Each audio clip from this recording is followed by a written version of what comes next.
Buenos días a todos. Nosotros somos residentes del Hospital Interzonal de Agudos Eva Perón de San Martín, de la provincia de Buenos Aires. Mi nombre es Silvina Fernández, soy residente de segundo año, y mi compañera Mariana Benuncio, residente de primer año.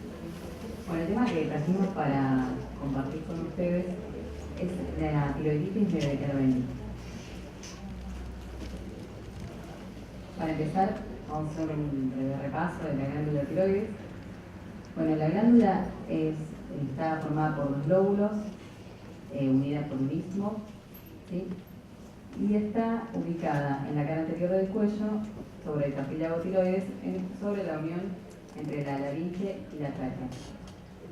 Es una glándula que está muy vascularizada, ¿sí? Irrigada principalmente por la arteria tiroidea superior y la arteria tiroidea inferior, e inervada por los nervios laríngeo superior y nervio laríngeo recurrente. Sí, por su ubicación anatómica está en contacto con un montón de sistemas y órganos. Por ejemplo, está en contacto estrecho con las glándulas paratiroides, que están encargadas de regular el metabolismo apoptósico. Y también están muy cerca del sistema respiratorio, de las cuerdas vocales y un montón de sistemas. Eso es importante a la hora de intervenir la glándula. En un adulto, la tiroides pesa aproximadamente 20 gramos y su tamaño normal ronda los 4 por 1,8 por 1,2 centímetros cada lóbulo. Bueno, histológicamente la glándula está formada por una sustancia que se llama, por folículos tiroides, en donde existe una sustancia que se llama coloide, donde se almacenan las hormonas tiroides, y estos folículos están rodeados por células epiteliales llamadas células foliculares. ¿Sí? Estas son las encargadas de la síntesis de las hormonas. A su vez también hay células parafoliculares o células C que sintetizan calcitonina. Bueno, las hormonas se sintetizan y se almacenan en el coloide. Acá, les mostramos, a grandes rasgos, para que ocurra esa síntesis de hormonas es necesario que las células foliculares puedan captar yoduro, ¿sí? O sea, yodo en forma de yoduro, a través de un transportador sodio-yoduro. Ese yoduro luego va a atravesar la célula folicular, va a salir por la zona apical a través de una pendrina, se va a oxidar por una tiroperoxidasa y se va a unir a una sustancia que se llama tiroglobulina, que es el sustrato de las hormonas tiroides. ¿Sí? Cuando es requerido, esa tiroglobulina va, a través del proceso de pinocitosis, va a ingresar luego a la célula folicular y por procesos proteolíticos se van a formar las hormonas T3 y T4 que van a salir a circulación.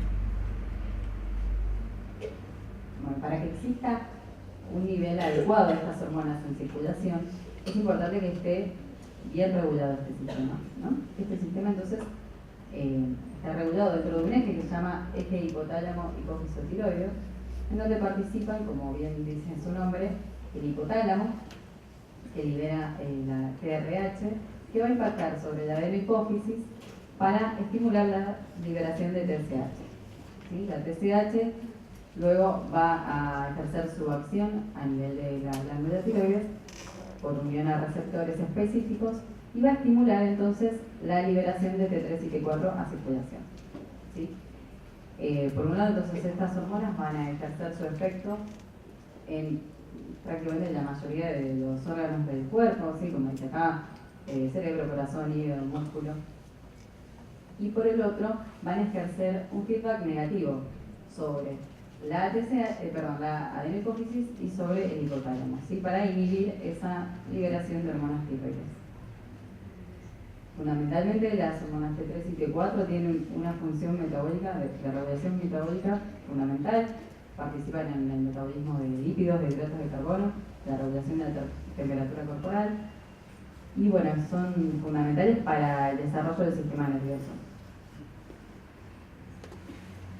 Ahora sí, vamos a empezar, vamos a contar qué son las tiroiditis, ¿sí? Que es el tema que elegimos.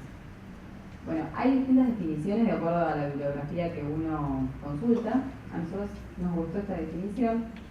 Entonces, vamos a decir que es un grupo de enfermedades de diferentes etiologías caracterizadas por la inflamación, la alteración morfológica y funcional de la glándula tiroides.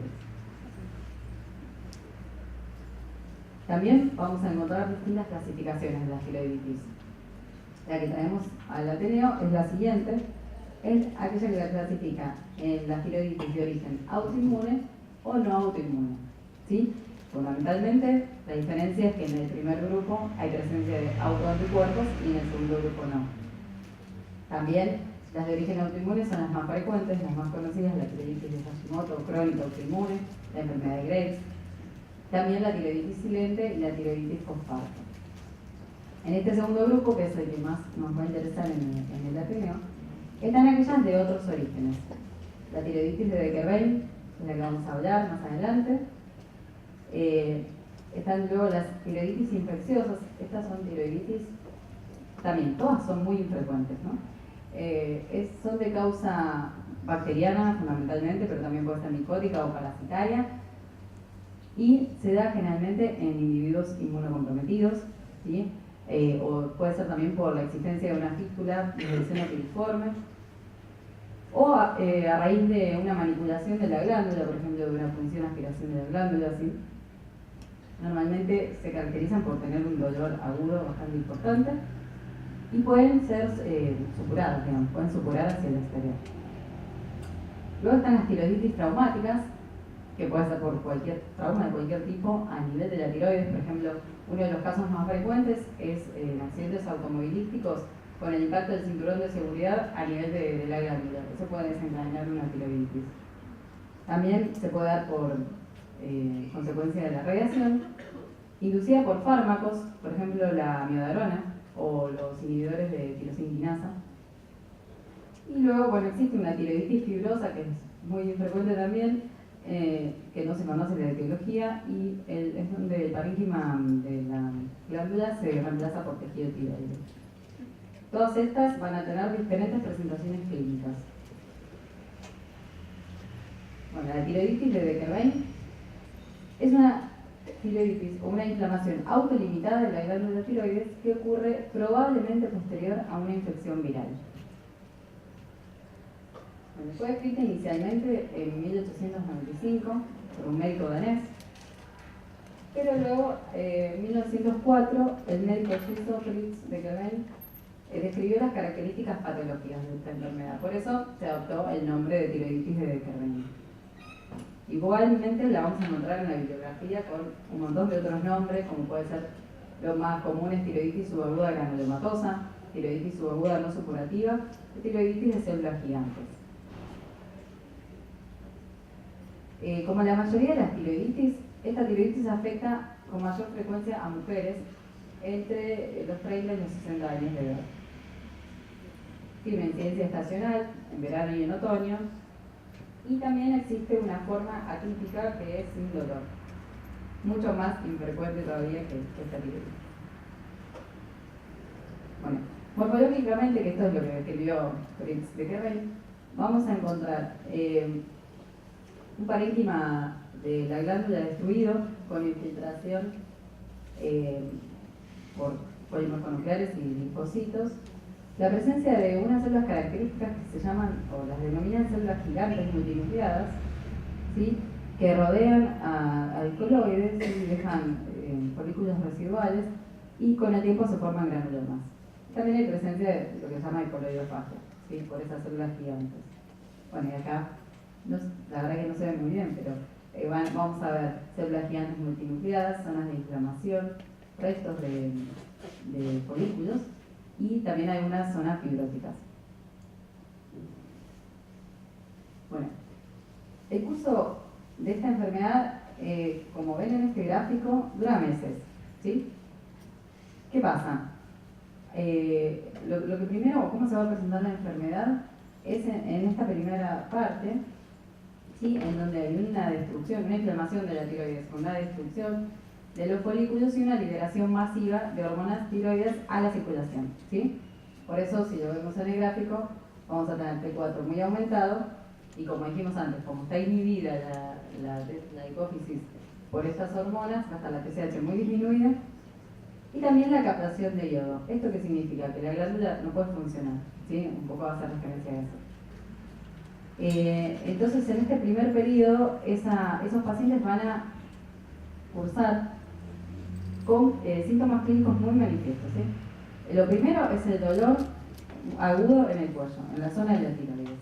Y además van a tener odinofagia, bocio, que eso es porque la glándula está inflamada, entonces también hay dolor al tragar.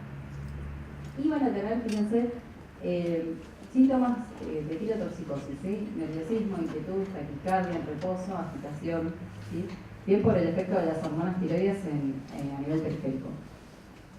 Además puede haber fiebre, no siempre, pero puede existir también, una leucocitosis leve y una característica bastante frecuente de esta patología es la eritrosedimentación elevada. Bueno, luego de esta primera etapa, como dijimos, es una inflamación autolimitada. ¿Sí? La glándula va a poder empezar a regenerarse, pero hay un 25% de los pacientes en donde luego de esta primera etapa hay un periodo de hipotiroidismo. Pero bueno, como ustedes ya saben, vamos a encontrar niveles de T4 disminuidos y TSH aumentados. Esto no pasa en todos los pacientes, pero bueno, si ocurre, vamos a tener síntomas de hipotiroidismo, astenia, sequedad de piel y mucosas, disminución de temperatura corporal, entre otros. ¿Sí? Y luego vamos a llegar a una etapa de resolución de esa inflamación. Excepto en un porcentaje muy bajo de los pacientes, más o menos el 5% de los pacientes, que no pueden recuperar la función normal de la glándula y van a quedar como hipotiroides, ¿sí? De manera crónica. Bueno, este cuadro que les mostramos acá es simplemente para comparar distintos tipos de tiroiditis con la tiroiditis de Kerbein. Estas primeras son de origen autoinmune y estas últimas tres no. Si se fijan, ¿qué cosas nos van a ayudar a diferenciarlas? Bueno, la presencia de autoanticuerpos, ¿sí? Presentes en las primeras tres, ausentes o títulos bajos en las otras. La anatomía patológica es característica de cada tipo de tiroiditis, ¿sí? Como dijimos, la tiroiditis de Kerbein tiene células gigantes granulomas, las otras por ahí tienen infiltrados linfocíticos, o bueno, característico de cada tiroiditis. Todas, en general, afectan a la misma población, con mayor frecuencia de mujeres jóvenes, entre 30 a 50 años más o menos. Y bueno, nada más. A ver, les paso con mi compañero.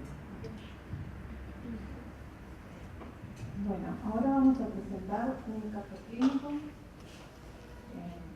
que se presentó en nuestro hospital en este año. Se trata de una paciente femenina de 39 años de edad que comienza con síntomas de faringitis a fines de marzo, que no resuelve con el transcurso de los días, ante lo que la paciente decide hacer una consulta con su médico.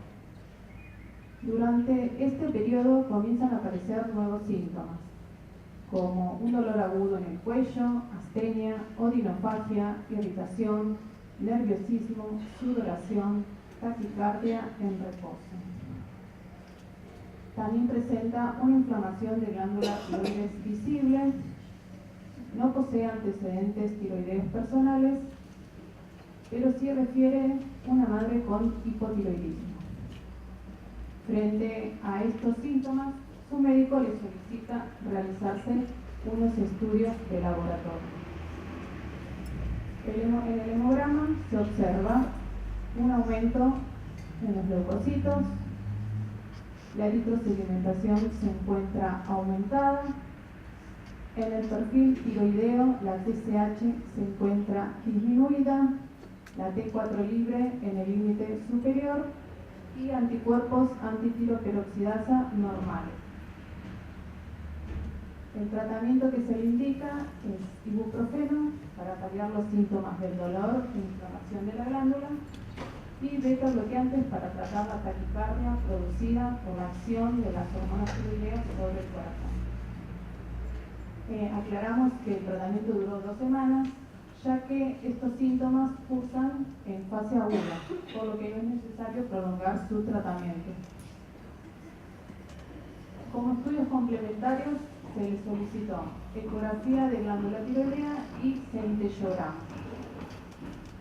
El estudio de la ecografía de tiroides arrojó el siguiente informe. Se ve un aumento de tamaño de la glándula debido a la inflamación, con contornos lobulados y ecoestructura heterogénea, sugestiva de una tiroiditis. En el estudio del centellograma de la glándula tiroides, lo que se evalúa es su funcionalidad. El estudio consiste en administrar por vía endovenosa un radiofármaco que se va a medir luego por medio de si se capta o no. Bueno, el informe que se obtuvo fue que no se pudo lograr una imagen de glándula tiroides debido a una baja captación de este radiofármaco.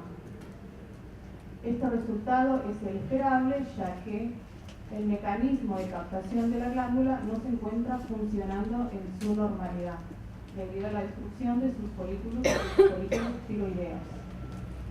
Al igual que el estudio de la ecografía de la glándula tiroides, acá también se correlaciona con una tiroiditis subaguda.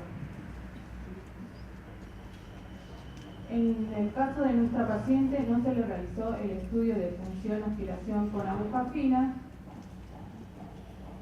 en ese estudio de función aspiración con aguja fina se evalúa la citología de la glándula. Como se mencionó anteriormente, tiene características específicas, como la presencia de infiltrado inflamatorio, células gigantes y granulomas.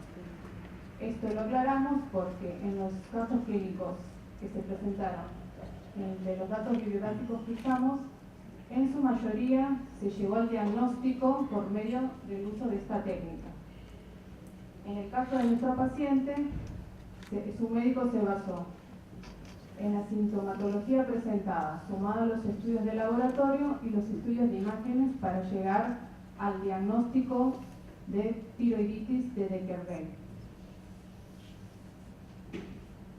Acá presentamos un cuadro con la evolución de nuestra paciente.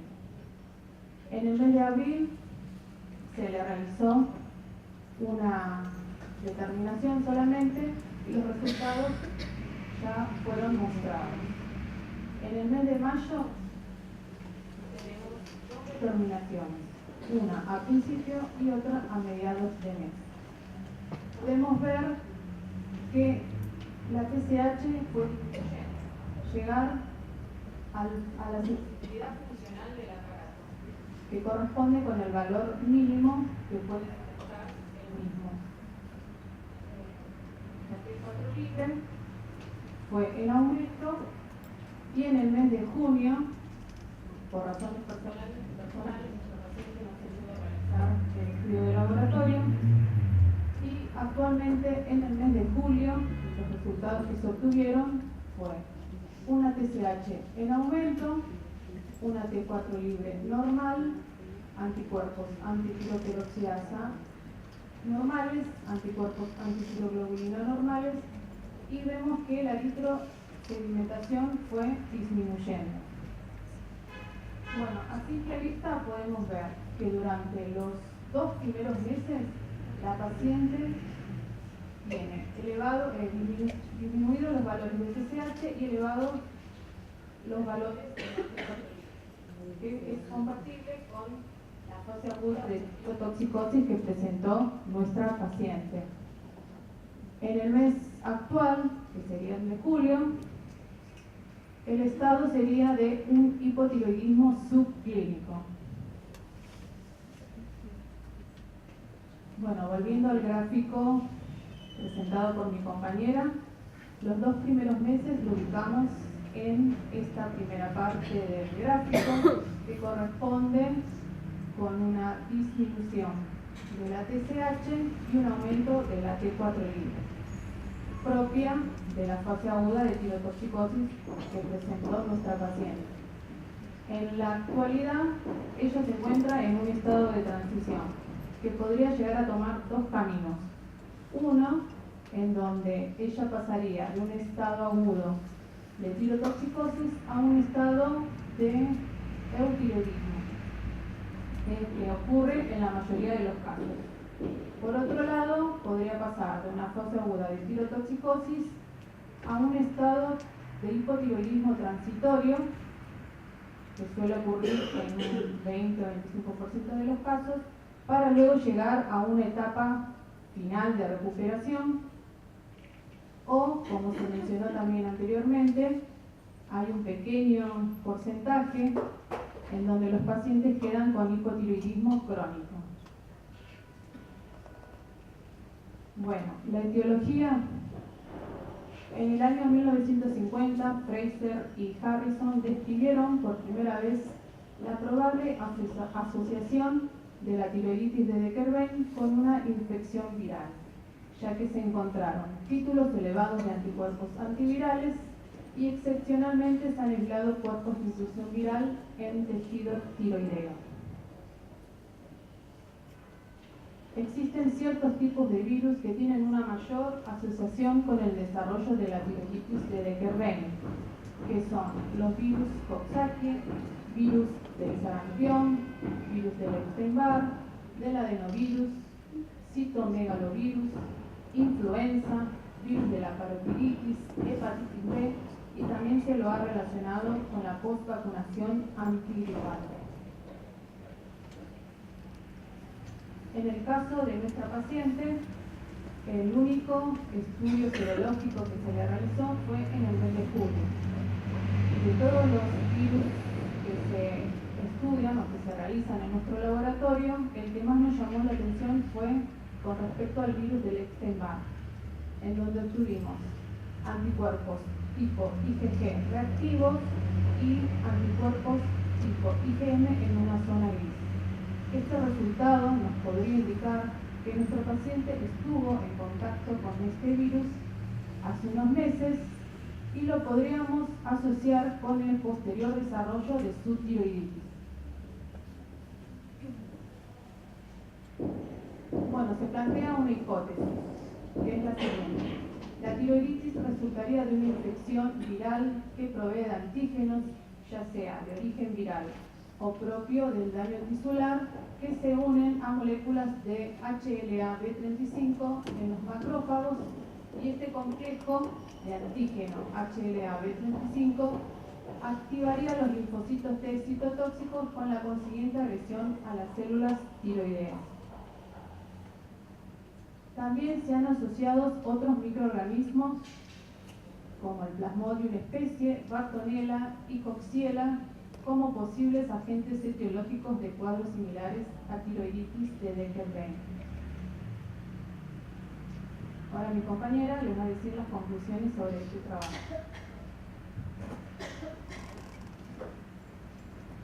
Bueno, entonces, vamos a, primero cuando se presenta un paciente con esta sintomatología, sobre todo con dolor, lo que primero hay que descartar es que no sea dolor agudo de la tiroides por otras causas, como podría ser un carcinoma o una hemorragia nodular, o también otros tipos de tiroiditis, como les dije, las tiroiditis más dolorosas, que son las tiroiditis de causa infecciosa. Como dijimos antes, entonces, para diferenciarla de otros tipos de tiroiditis es importante tener los datos de si hay o no títulos de autoanticuerpos, la anatomía patológica cuando está disponible, el diagnóstico por imágenes y la eritrosedimentación. Esas son las cosas que más nos van a ayudar a diferenciarlas. Sobre todo, piensen que estos cuadros en general pueden, o sea, la forma típica, digamos, es la que le presentamos, pero existen formas atípicas que no tienen dolor o que son leves y se podrían confundir con una infección respiratoria, digamos, ¿sí? Bueno, la evolución clínica de la tiroiditis de Decker-Vein es similar a otras tiroiditis autolimitadas como la tiroiditis postparto y la tiroiditis silente. ¿Vieron el cuadro de esa evolución que les mostramos? Bueno, es compartida por otras tiroiditis. Si recordamos esto, es lo que ya dijimos antes. La tiroiditis postparto, bueno, y las silentes son mediadas por autoanticuerpos, y no es el caso de nuestra paciente, pero podría ser porque en el caso de la tiroiditis postparto puede ocurrir hasta un año después del parto, ¿sí? Entonces podría haberse pensado en una mujer como el caso de nuestro paciente. Bueno, no se conoce de forma certera la etiología de la tiroiditis de Dequervain, aunque existe una importante evidencia de asociación con una infección viral previa, que es lo que les contó mi compañera. Tampoco se conoce claramente qué factores el paciente predisponen a desarrollar esta entidad. Lo más fuerte que se propone es el hecho de tener el alelo HLA-B35. ¿Sí? Incluso hay casos descritos de familias que son heterocigotas para ese alelo y la mayoría cursó alguna vez en su vida con una tiroiditis de Dequervain. Es lo más fuerte. Después otras cosas en realidad no se sabe por qué hay pacientes que desarrollan tiroiditis de Dequervain y por qué hay otros que no. Bueno, la paciente debe seguir en control para evaluar la evolución de la tiroiditis porque ya dijimos, puede evolucionar de distintas formas y además dura meses. ¿Sí? Y para finalizar, destacar que el rol del laboratorio es fundamental para el diagnóstico, seguimiento y tratamiento de los pacientes con tiroiditis. Y además, si se fijan, lo que detectamos en el laboratorio son determinaciones que están en casi todos los laboratorios, así que en cualquier laboratorio de cualquier complejidad puede diagnosticar y seguir este tipo de tiroiditis. La bibliografía. Vamos a agradecer especialmente a la doctora Susana López, que es la jefa del laboratorio de endocrinología de nuestro hospital, y bueno, a nuestras compañeras de la residencia de bioquímica clínica y a nuestra instructora Susana. Ahí a todos ustedes por escucharnos.